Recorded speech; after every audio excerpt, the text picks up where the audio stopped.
gudoomiye ku-xigeenka labaad ee gobolka Mudug Axmed Muuse Nuur ayaa ka warbixiyay qaraxyadii isxigxigay ee ka dhacay magaalada Gaalkacyo oo ay ka mid ahaayeen kii la eegtay gudoomiye Farxaan Cali Xaad weerarkii radio Gaalkacyo lagu dhaawacay laba wariye kii ugu dambeeyay maalinkii shalay la beegsaday gaari ay saarnaayeen macallimiin Kenyaana oo geystay dhimasho iyo dhaawac. qaraxyadu way isdaba joogeen ayaantaan waxa uu gudoomiyihii watii la qarxiyay wiigi dhaweyd radio Gaalkacyo iskuulka Yamays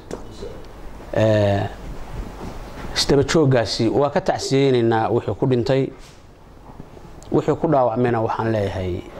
Allah u boogadhayo dhamaantood. qaraxyadu hadda waxay ka mid yihiin dhibaha ay geysanayaan nabaddiidku.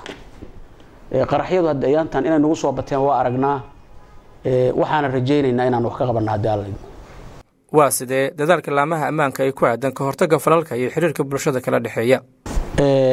booliisku habeen iyo maalin wuu shaqeeyaa waaga ugu bariya isagoo roonda ah maalintii way shaqeeyaan habeenkiina waa shaqeeyaan jimcaha waa shaqeeyaan shalay jimcay ahayd waad arkayseen hawsha ay ka geysteen meesha wax ka dhaceen bulshadana waa ku xiran yihiin maamulkana waa ku xiran yihiin waqtigii loo baahdo waa la helaa booliiska booliiska waxa amra maamulka waqtigii loo baahdo waa la helaa booliiska waaba hawl bayba u taagan yihiin waxay ku wareegaan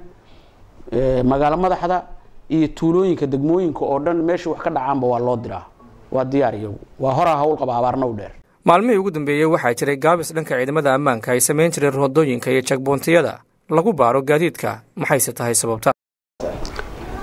ciidanku waxaaba inoo soo galay hadda taliyihii birmadka waa roondeeyaan habeen iyo maalin mushaarku waa duruuf Puntland haysata laga jartaydaasi waxaan ku bedelayaa duruufaha jira hadii ciidanka mushaarku ka raago si gaar ah wax looga jartay ma jiraan ciidanku waa roondeeyaa uu shaqeeyaa shalay shamcaad shil baa dhacay 10 daqiiqo ka bacdina meeshii bay ku xeeraayeen iyagoo noocyo badan isugu jira marka ciidanku wax shaqo dhimiso oo ku timid ma jiraan waxa uga qorshaysan in gacan bira lagu qabto cid baa loo soo diray expert waxaan doonaynaa awal roonda iyo tuug iyo qof meel lagu sheegay iyaan ku mashquulsanayne inaanu hadda hawlgal lixaad leh oo bal aanu baaritaan ku sameeyno arrimahaas aan sameeyno hadda baa noo qorshaysan daalay. hadalka gudoomiyaha ayaa ku soo aadayay xilli magaalada Gaalkacyo ee sanadka cusub ay la kowsatay qaraxyo isxixiga oo geystay dhimasho iyo dhaawac. Cabdinaasir Maxamed Cali, Somali Channel, Gaalkacyo.